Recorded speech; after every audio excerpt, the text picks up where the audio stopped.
Okay ma'am.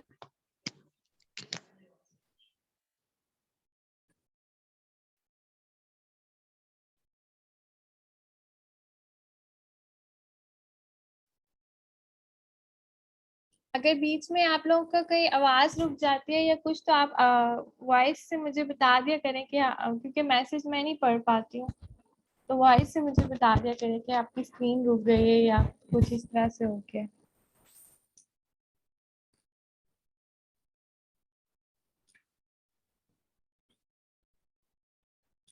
अच्छा, आज हमारा टॉपिक है ये सारे आज हमारे टॉपिक्स हैं। आज का लेक्चर थोड़ा सा लंबा होगा लेकिन इतना मुश्किल नहीं है। तो आप लोग थोड़ी सी कंसंट्रेशन से सुनेगा कि क्या क्या मैं बता रही हूँ, क्योंकि आज मैं थोड़ा सा इम्पोर्टेंट चीज बताऊंगी जो आगे भी आपके काम आएगी।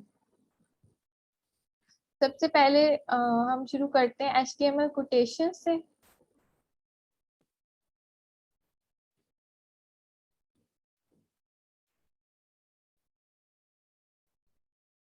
HTML कोटेशंस जो होती हैं हमारे पास, बेसिकली HTML कोटेशंस हम जब पैराग्राफ लिखते हैं, आपने देखा होगा बाज दफा हम अपने पैराग्राफ के अंदर कोटेशंस अप्लाई करते हैं। यानी कि ऊपर दो कोटेशंस हम कोटेशन मार्क हमारे आ रहे होते हैं। तो जब हम अगर अपने पैराग्राफ में कोई कोटेशन डालना चाहे तो हम ये क्यू टैग को ओपन और क्लोज करते हैं।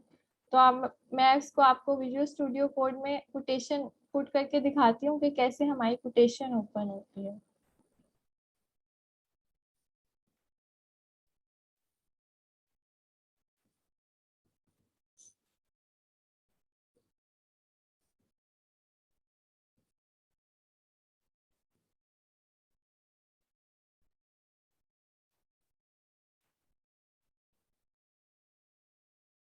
यहाँ पे हमने एक फाइल बना ली, कोटेशन डॉट HTML से।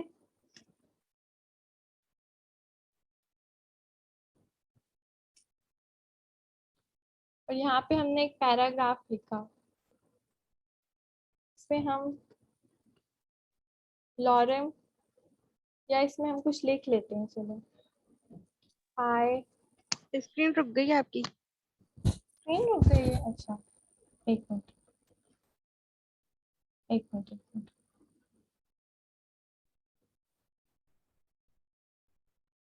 अब आ रही है? जी। नहीं। हाय, हाउ आर यू। और आगे आप चाहते हो कि इसके बाद जो आप लिखो वो कोटेशंस में आए, तो आप क्या करोगे, पैराग्राफ के अंदर आप क्यू टैग यूज करोगे। इसके अंदर आपने लिखा आई एम फाइन। तो अब इसका हम आउटपुट चेक करते हैं।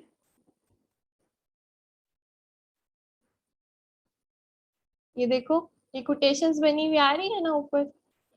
तो बस ये कोटेशन का टैग इसलिए यूज होता है, जहां भी आप कोटेशन पुट करना चाहो वहां आप कोटेशन पुट कर सकते हो, और एक से ज्यादा जगह भी आप कोटेशन पुट कर सकते हो। मिसाल के तौर पे अभी मैंने लिखा लॉर लॉरेम 30।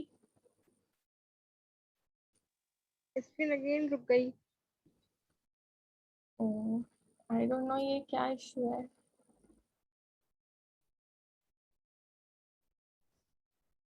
अब सही है? और कुछ नहीं, अभी भी स्टॉप होके चल रही है आपकी स्क्रीन। और कोटेशन वाला पार्ट तो दिखा ही नहीं, उसका आउटपुट नहीं शो हुआ। अच्छा, एक मिनट।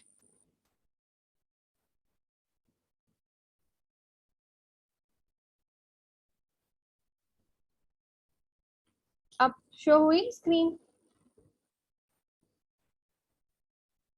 हेलो? जी मैम। अब शो हो रही है स्क्रीन आपको? जी स्क्रीन शो हो रही है। ठीक है। आई डोंट नो ये रिकॉर्डिंग की वजह से ना होता हो, क्योंकि मैंने रिकॉर्डिंग पे भी लगाया हुआ है ना साथ में। अच्छा, ये देखो आप, मैंने आगे पैराग्राफ डाला 30 वर्ड्स, लॉरेम 30, मतलब उसमें 30 उसमें आ जाएंगे। तो उसके बाद मैं कोई और कोटेशन भी इधर ऐड कर सकती हूँ। कुछ भी लिख देते हैं इसके अंदर। तो इसका आउटपुट यहाँ पे शो हो रहा है, ये देखो। यहाँ पे कोटेशन बनी थी और यहाँ पे भी कोटेशन बन गई, क्योंकि यहाँ पे मैंने कोटेशन टैग यूज किया था। तो कोटेशन नहीं आप, मैम, नहीं शो हुआ आउटपुट। ये रहा आउटपुट, आउटपुट शो हो रहा है अब आपको? नहीं, जैसे आप ब्राउजर में जाके रन कर रहे हैं ना, वहां जाके शो नहीं हो रहा। विजुअल कोड आपको ओपन है। बार बार स्क्रीन इशू कर रही है। अब सही आया? नहीं, अभी भी नहीं दिखा। या आप किसी और से ही पूछिए कि खाली मुझे इश्यू दिख रहा है या बाकी सबको भी ये प्रॉब्लम आ रही है। बाकी सबको ये प्रॉब्लम आ रही है या खाली इनको ये प्रॉब्लम आ रही है? मैम हमें शो हो रहा है। शो हो रहा है तो आप रिकॉर्डिंग देख लेना फिर, अगर आपको ये प्रॉब्लम आ रही है ज्यादा। ठीक है मैम। ठीक है, क्योंकि मेरे स्क्रीन पे तो शो हो रहा है। अगर किसी और को भी प्रॉब्लम हो तो बता दीजिएगा बीच में कि स्क्रीन चली गई अगर आपकी तो।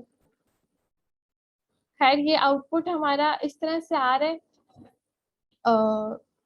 हाँ, कोटेशन का हमारा टॉपिक कंप्लीट हो गया। कोटेशन सबको समझ आ गया?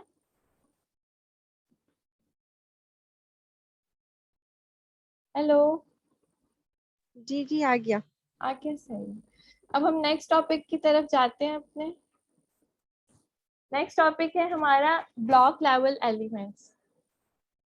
अब ब्लॉक लेवल एलिमेंट्स क्या होते हैं? कुछ एलिमेंट्स हमने इनमें से यूज कर लिए हैं ब्लॉक लेवल एलिमेंट्स, और कुछ आप आगे यूज करोगे। तो अभी मैं ये पढ़ाऊंगी नहीं कि ये कौन कौन से हैं। जो हैं वो आप, कुछ कुछ आपने यूज किए हुए हैं, कोई तो यूज किया हुआ ही होगा। जैसे हेडिंग आपने यूज की हुई है, H1 से H6 आपने यूज किया हुआ है। तो ब्लॉक लेवल एलिमेंट क्या होता है कि ये, जब भी आप ब्लॉक लेवल एलिमेंट डालते हैं तो ये न्यू लाइन पे शिफ्ट होके आता है। यानी कि ये पूरा एक बॉक्स अपने लिए कवर करता है। यानी कि ये उसके साथ नहीं आ जाता। अगर आप दो हेडिंग्स डालोगे, H1 डाली आपने और H2 डाली, तो ब्रेक टैग के बगैर ही ये अगली लाइन पे दूसरा टैग आएगा। ये बात समझ आई आप लोगों को कि अब ब्लॉक लेवल एलिमेंट हमारे पास क्या होता है? Starts on a new line. A block level element always takes up the full width available. A block level element has a top and a bottom margin, whereas an inline element doesn't. Inline element क्या होता है कि अब जैसे हम कोई text लिख रहे हैं और हमने हेडिंग में नहीं लिखा, तो वो एक के बाद दूसरा उसके साथ आता जाएगा। लेकिन ब्लॉक लेवल एलिमेंट क्या होता है कि पूरी वो आपकी विड्थ कवर करता है आपके पेज की।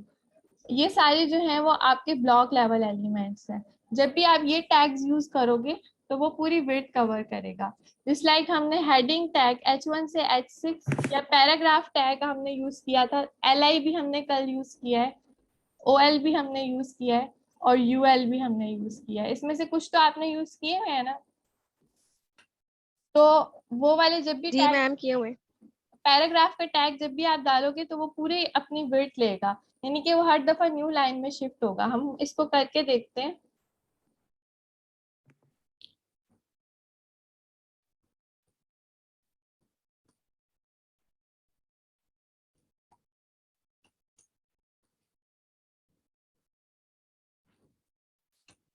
आप देखो, यहाँ पे मैं एक पैराग्राफ लिख रही हूँ।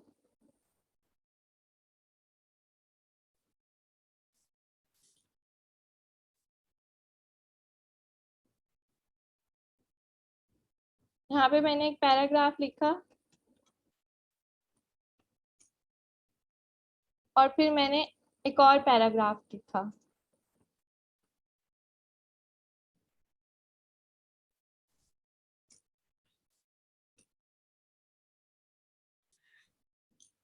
और फिर मैंने एक हेडिंग डाली। ये सब अलग अलग लाइंस पे आएंगे, ये एक साथ इकट्ठे नहीं आएंगे। तो इस ऐसे जो एलिमेंट्स होते हैं जो अलग अलग लाइन और अलग अलग विड्थ कवर करते हैं, उनको हम क्या कहते हैं? Block level elements. अब इसको हम रन करके देखते हैं। देखो, इस सब ने अपनी अलग अलग स्पेस ली है।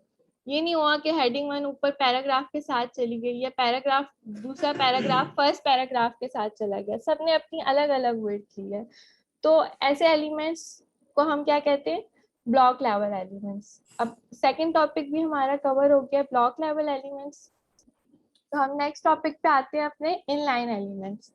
इनलाइन एलिमेंट्स हमारे पास क्या होते हैं? Inline element doesn't start on a new line. Inline element उसी लाइन पे चल सकता है, यानी कि एक के बाद अगर आप दूसरा इनलाइन एलिमेंट का टैग डालोगे तो वो उसी लाइन के अंदर आ जाएगा। ये नहीं होगा कि वो हर दफा न्यू लाइन पे शिफ्ट होगा। An inline element only takes up as much width as necessary. Inline element उतनी ही स्पेस लेता है जितनी उसके लिए नेसेसरी हो। अब ये सारे जो टैग्स हैं इनमें से कोई तो आपने यूज किया होगा, जस्ट लाइक आपने ब्रेक टैग यूज किया है। ये प्लीज बीच में आवाज ना आए, बाकी स्टूडेंट्स डिस्टर्ब होंगे, प्लीज आप अपना म्यूट कर दें माइक। और आपने ये स्मॉल टैग यूज किया है, स्ट्रॉन्ग टैग आपने यूज किया है HTML फॉर्मेटिंग के अंदर, तो उसमें क्या होता है कि इकट्ठे भी आ जाते हैं। अब यहाँ पे देखो, अगर हम इनलाइन एलिमेंट्स यूज करते हैं, जस्ट लाइक मैं स्ट्रॉन्ग यूज करती हूँ,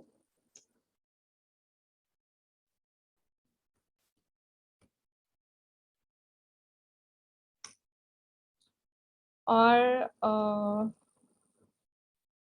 क्या था, एम्फसाइज टेक्स्ट यूज करती हूँ।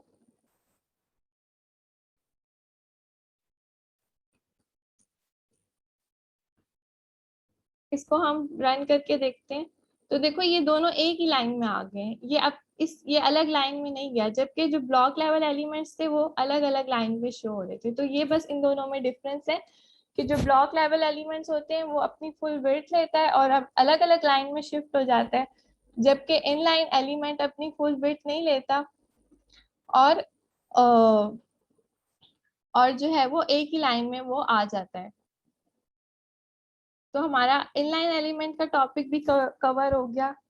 अब नेक्स्ट आज हम पढ़ेंगे, अब ये चीज जो मैं आपको बताने जा रही हूँ ये आपने थोड़े गौर से सुननी है, क्योंकि इसमें थोड़ा सा हम CSS को भी मैं आपको आज करवा रही हूँ, क्योंकि थोड़ा सा CSS HTML में यूज होता है, तो आपको समझ नहीं आएगा अगर थोड़ा सा CSS आप नहीं पढ़ोगे। तो थोड़ा सा CSS हम आज कर रहे हैं, तो इसको आप इस टॉपिक को जरा गौर से आप लोग सुनना।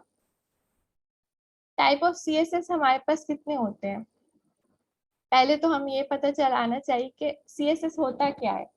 CSS जो है, HTML जो है वो बेसिकली क्या करता है, सिर्फ हमें टैग्स देता है, स्ट्रक्चर देता है, लेकिन हम उसको कोई कलर, कोई स्टाइल नहीं दे सकते जब तक हम उसमें CSS ऐड ना करें। तो cascading style sheet is used to set the style in web pages that contain HTML elements. It sets the background color, font size, font family, color, property of elements on a web page. There are 3 types of CSS which are given below. अब अगर हम अपने page में कोई styling add करना चाहते हैं तो उसके 3 तरीके होते हैं ऐड करने के लिए। सबसे पहली स्टाइलिंग होगी हमारी इनलाइन CSS, उसके बाद नेक्स्ट हमारी है इंटरनल और एम्बेडेड CSS, और लास्ट है हमारी एक्सटर्नल CSS। अब मैं आपको क्या कहते हैं, तीनों स्टाइलिंग जो है वो एक छोटे से कोड से तीनों स्टाइलिंग में आपको करके दिखाती हूँ कि हम अगर तीनों स्टाइलिंग ऐड करना चाहें तो कैसे कर सकते हैं।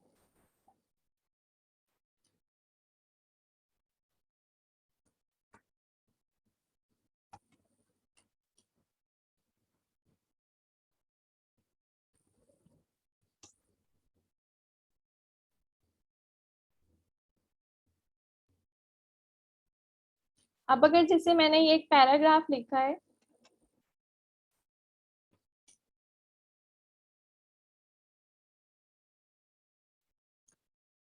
तो मैं चाहती हूँ इस पैराग्राफ का जो कलर है वो, ये तो ब्लैक में इसका आउटपुट आता है ना, मैं चाहती हूँ इसका कलर जो है वो ब्लू हो जाए या ग्रीन हो जाए। तो मैं क्या करूंगी, इसकी इनलाइन स्टाइलिंग करूंगी। इनलाइन स्टाइलिंग जो होती है वो डायरेक्ट लाइन के अंदर अप्लाई होती है।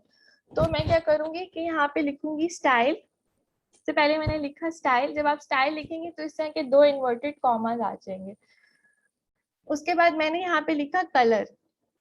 ये कलर टैग क्या करता है, और उसके बाद मैंने एक कॉलम्स लगाए। ये कलर टैग क्या करता है कि खाली जो आपका टेक्स्ट लिखा होता है उसको कलरफुल बना देता है। तो यहाँ से मैं कोई भी कलर चूज कर लेती हूँ, मिसाल के तौर पे मैंने ब्लू कलर चूज किया, और इसके बाद आपने ये टर्मिनेटर भी डालना है यहाँ पे। तो उसके बाद हमने इस स्टाइल को रन करके देखा, तो देखो हमारा जो टेक्स्ट है वो ब्लू हो गया, और यहाँ पे हमने क्या किया है, इनलाइन स्टाइलिंग की है। अब अगर हम चाहते हैं कि यही काम हम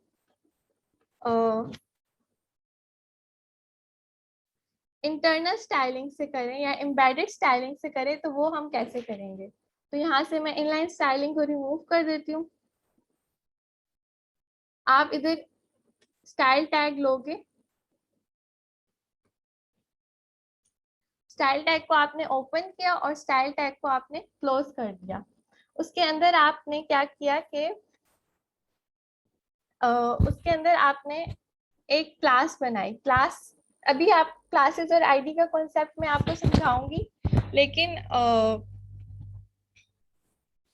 अभी आप सिंपल समझ लो कि हमने एक क्लास बनाई और क्लास जो है वो डॉट से बनती है। क्लास का नेम रख दिया हमने 1, और उसके अंदर हमने लिखा कलर।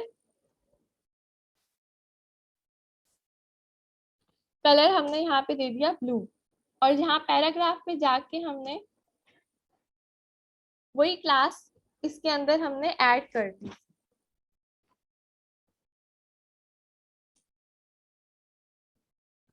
तो इसको हमने सेव किया, और अब हम इसको रन करके देखते हैं। तो देखो ये इस स्टाइलिंग से, इंटरनल स्टाइलिंग से इसका कलर जो है वो आपका ब्लू हो गया। आप लोगों को मेरी आवाज आ रही है? इंटरनल स्टाइलिंग से इसका कलर जो है वो टेक्स्ट का ब्लू हो गया। अगर आप चाहते हो कि ये इसकी सेकंड टाइप है स्टाइलिंग की, जिसे हम कह रहे हैं इंटरनल स्टाइलिंग। अगर आप चाहते हो कि आप स्टाइलिंग की कोई फाइल क्रिएट, स्टाइल की कोई फाइल क्रिएट करो, आपको ये कोड यहाँ पे ना लिखना पड़े, और आप चाहते हो कि आप कोई फाइल क्रिएट करो, तो उसको हम कहते हैं एक्सटर्नल स्टाइलिंग। एक्सटर्नल स्टाइलिंग हम कैसे करते हैं? एक्सटर्नल स्टाइलिंग के लिए मैं इसको रिमूव कर देती हूँ यहाँ से, और यहाँ से इसको भी रिमूव कर देती हूँ। अभी एक्सटर्नल स्टाइलिंग के लिए आप क्या करते हो, आप एक फाइल क्रिएट करते हो। यहाँ पे आपने एक फाइल क्रिएट की, मिसाल के तौर पे आपने एक फाइल क्रिएट की style.css, और उस फाइल को आपने इधर ऐड कराना है। यहाँ पे उस फाइल को आपने ऐड किया, यहाँ पे आपने लिखा link.css, तो वो फाइल यहाँ पे ऐड, आप href में उस फाइल का एड्रेस दोगे। यहाँ पे हमने लिखा style.css, तो वो फाइल यहाँ पे ऐड हो जाएगी। फिर उस फाइल के अंदर जाके वही कोडिंग जो आप स्टाइल टैग के अंदर कर रहे थे वो आप इधर करोगे। तो यहाँ पे हमने लिखा .1, और 1 को हमने एक प्रॉपर्टी दे दी कलर।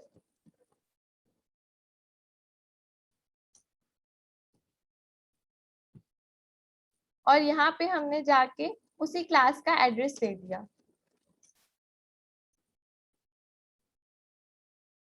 अब हम इसको रन करके देखते हैं, तो ये उसी तरह आउटपुट आ रहा है। आपने देखा कि एक काम को करने के हमने 3 तरीके यूज किए। यहाँ पे 3 तरीकों से हमने स्टाइलिंग की। सबसे पहले हमने इनलाइन स्टाइलिंग की, उसके बाद हमने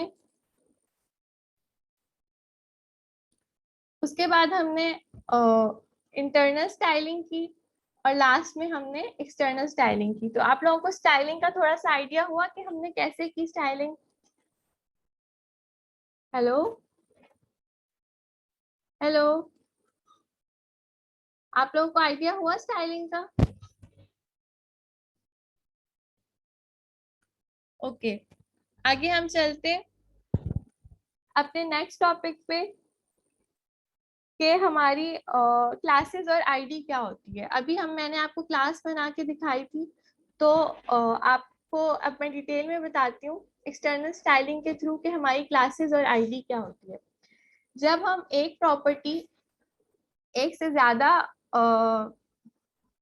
जगह पे अप्लाई करना चाहते हैं, यानी कि मैं चाहती हूँ कि इस पैराग्राफ, मैं मल्टीपल पैराग्राफ्स पे यही प्रॉपर्टी अप्लाई करना चाहती हूँ, तो मैं बार बार क्या करूंगी कि क्लास इक्वल टू 1 लिखूंगी, तो यही प्रॉपर्टी मेरे डिफरेंट पैराग्राफ्स पे अप्लाई हो जाएगी। और आप चाहते हो कि अगर आप स्पेसिफिक चाहते हो कि एक ही चीज स्पेसिफिक रहे, तो उसके लिए आप आईडी देते हो। आईडी में सिंपल आप क्या करते हो, यहाँ पे आपने डॉट यूज किया है तो आईडी में आप हैश यूज करते हो। हैश यहाँ पे मैंने लिखा 2 और यहाँ पे मैंने दिया कलर, कलर मैंने रेड दे दिया। अगर मैं चाहती हूँ कि मैं अपनी पैराग्राफ्स को क्लासेस डिफरेंट पैराग्राफ्स को एक ही क्लास दूं, तो मैं बार बार क्या करूंगी, यही क्लास को मैं बार बार मैं इसी क्लास को क्या करूंगी, कॉल करूंगी।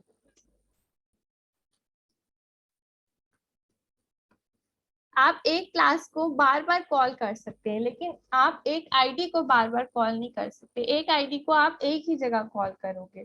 ये रूल है कि आप क्लासेस को बार बार कॉल कर सकते हैं, लेकिन आईडी को आप नहीं कर सकते। हालांकि काम दोनों सेम कर रहे हैं, देखो दोनों में कलर ही चेंज हो रहा है, लेकिन आप एक आईडी को एक ही दफा आपने यूज करना है, लेकिन क्लासेस को आप मल्टीपल टाइम यूज कर सकते हैं। यहाँ पे मैंने एक पैराग्राफ बनाया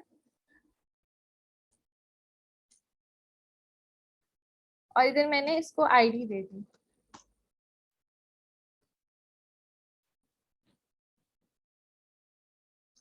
अब इसका आउटपुट आप देखो, ये ऊपर जो था, इन दो अलग अलग पैराग्राफ्स को मैंने सेम क्लास दी थी तो इन दोनों का कलर ब्लू हो गया, और इसको मैंने आईडी दी थी तो इसका कलर रेड हो गया। तो ये हमारे आईडी के और क्लासेस के कॉन्सेप्ट है। अब हम आगे चलते हैं। हमारा जो नेक्स्ट टॉपिक है वो ये है यूज ऑफ डिव और यूज ऑफ स्पैन। अब हमारा एक टैग होता है डिव। डिव बेसिकली हमारा किस लिए यूज होता है,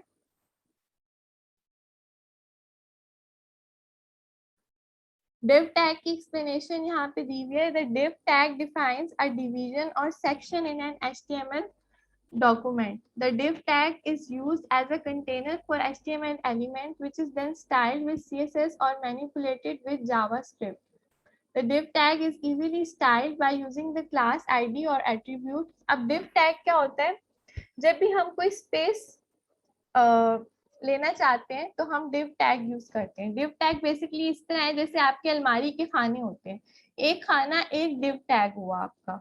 आपको समझ आई मेरी बात, यानी कि एक बॉक्स अगर आप लेना चाहते हैं तो वो एक div टैग की तरह हुआ। यहाँ पे मैं न्यू क्लास बना के आपको बताती हूँ कि किस तरह div टैग्स यूज होते हैं। आपको स्टाइलिंग का तो थोड़ा आइडिया हो गया ना, तो अगर मैं यहाँ पे स्टाइलिंग ऐड करूंगी तो आपको समझ आ जाएगी कि div टैग में भी स्टाइलिंग कैसे ऐड की जा रही है। यहाँ पे हम एक div टैग लेते हैं तो ये एक डिवीजन बन गई, यानी कि ये एक बॉक्स बन गया। अब इस बॉक्स के अंदर हम चाहें तो मल्टीपल और बॉक्सेस भी रख सकते हैं। अगर मैं इसको इनलाइन स्टाइलिंग दूं, यानी कि इस बॉक्स को मैं बॉर्डर दे दूं अपना ब्लू, तो इसका आउटपुट देखो किस तरह आएगा।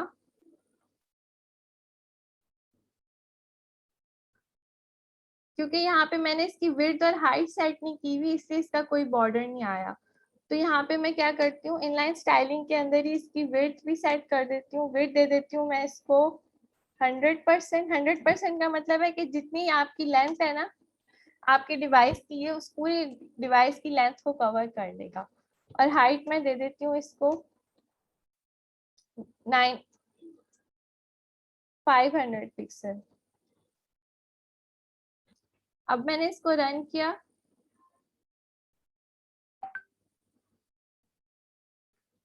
आउटपुट क्यों नहीं दे रहा।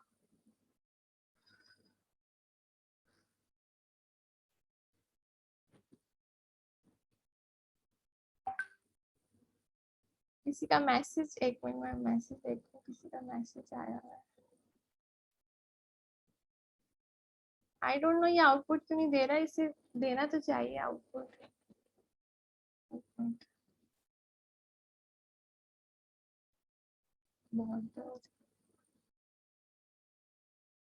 बॉर्डर ब्लू नहीं लेते हम, यहाँ पे बॉर्डर ले लेते हैं, सॉलिड ले लेते हैं। अब आउटपुट आएगा इसका। आप देखो ये हमारा एक div है, ये उसका आउटपुट हमारे पास शो हो रहा है। तो इसकी वेट जो है वो 100% है और इसकी हाइट जो है वो 500 पिक्सल है। आप चाहते हो कि इस डिव के अंदर मल्टीपल डिव्स और क्रिएट करना चाहते हो, तो आप क्या करोगे, इसके अंदर, इस डिव के अंदर चले जाओगे। इस डिव के अंदर आपने एक और डिव का टैग ले लिया और उसके अंदर आप चले गए और यहाँ पे आपने इसको भी, आप इसकी भी वेट और हाइट सेट कर सकते हो और इसको जितना चाहे आप इसको कोई कलर देना चाहो कलर दे सकते हो, कुछ भी इसके साथ आप कर सकते हो। यहाँ पे जैसे मैंने लिखा स्टाइल और बैकग्राउंड कलर दे दिया मैंने इसको ब्लू वायलेट और इसकी मैंने हाइट ले ली, उस डिव की हाइट से मैंने इसकी हाइट कम ले ली 300 पिक्सल। तो ये डिव के अंदर जो डिव है, यानी कि अलमारी के अंदर जो एक खाना बना है वो 300 पिक्सल का है। तो इसका आउटपुट आ जाएगा, ये देखो 300 पिक्सल का ये आउटपुट आ गया, दूसरा डिव बन गया। अब हम इसके अंदर एक और डिव बना देते हैं जिसको हम रिमेनिंग हाइट दे देते हैं।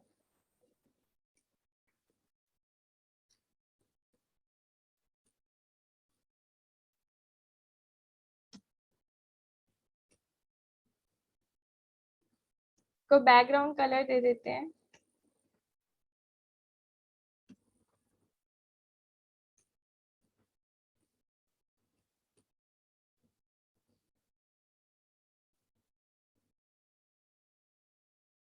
तो ये देखें डिव के अंदर ये ऊपर जो जिसका बॉर्डर लगा हुआ है वो मेन डिव था और इसके अंदर दो डिव्स और बन गए, तो हमने उनको कलर दे दिया। तो आपको डिव का थोड़ा बहुत कॉन्सेप्ट तो समझ आया होगा कि डिव बेसिकली क्या होता है।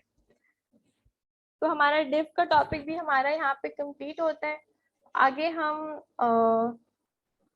चलते हैं अपने स्पैन के टॉपिक पे। स्पैन बहुत इजी सा है। स्पैन का कॉन्सेप्ट, अगर आपके पास एक पैराग्राफ है और उसके अंदर आप चाहते हो कि थोड़े से पार्ट को आप, पैराग्राफ के अंदर आप चाहते हो कि थोड़े से पार्ट को आप कलर दे दो, फुल पैराग्राफ को नहीं मगर थोड़े से पार्ट को आप कलर देना चाहते हो, तो आप क्या करोगे, यहाँ पे आप स्पैन टैग यूज करोगे। आप चाहते हो आप इसके अंदर पैराग्राफ के अंदर जो ये टेक्स्ट लिखा हुआ है बस इसको आपने कलर देना है, तो आप क्या करोगे, स्पैन टैग के अंदर जाओगे, यहाँ पे लिखोगे स्टाइल और आपने दिया कलर, तो ये वाला पार्ट बस कलर हो जाएगा और बाकी जो है वो रिमेनिंग वैसे ही रहेगा। ये देखो इतना सा पार्ट कलर हो गया और बाकी रिमेनिंग वैसे ही रह गया। तो स्पैन जो होता है वो थोड़े से पार्ट के लिए यूज होता है, जबकि डिव जो है वो फुल पार्ट को कवर अप करता है। तो डिव और स्पैन का कॉन्सेप्ट आपको आई होप समझ आया होगा। आज के लिए इतना काफी है या मैं आगे और पढ़ाऊं? हेलो हेलो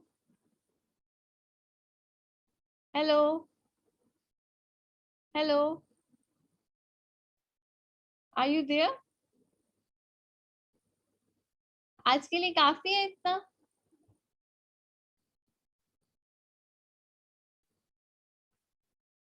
आज के लिए इतना काफी है या मैं आगे, टेबल का एक टॉपिक है और लिंक्स का है, तो ओके, टेबल का फिर हम कल पढ़ेंगे इंशाल्लाह।